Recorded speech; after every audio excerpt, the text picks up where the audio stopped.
Je veux composter, comment m'y prendre? Que vous soyez un particulier ou un collectif, en ville ou à la campagne, plusieurs solutions s'offrent à vous. La réglementation n'impose aucune technique. Vous pouvez choisir celle qui est le mieux adaptée à vos contraintes et vos envies. Pour vous guider, vous pouvez entrer en contact avec votre collectivité en charge des déchets, rencontrer des associations locales ou vous rapprocher d'un maître composteur indépendant. Composter, c'est simple et facile, mais on peut agir en amont pour limiter les déchets. Tout d'abord, on évite de produire. Il faut lutter contre le gaspillage alimentaire. Ensuite, on détourne, on redistribue si possible. Enfin, on pratique le compostage sous toutes ses formes.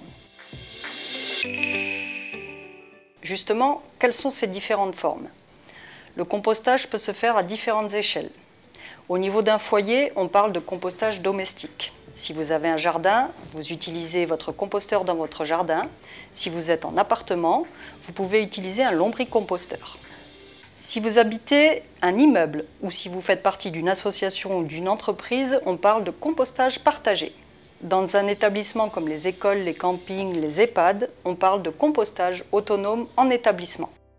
Dans tous les cas, le compost produit devra être utilisé localement. Du bioseau au composteur, comment cela se passe? J'utilise mon bioseau dans ma cuisine pour récolter les déchets préalablement coupés en morceaux. Je verse mes déchets dans le composteur, je les étale, puis je remue. Enfin, je les recouvre de matière sèche.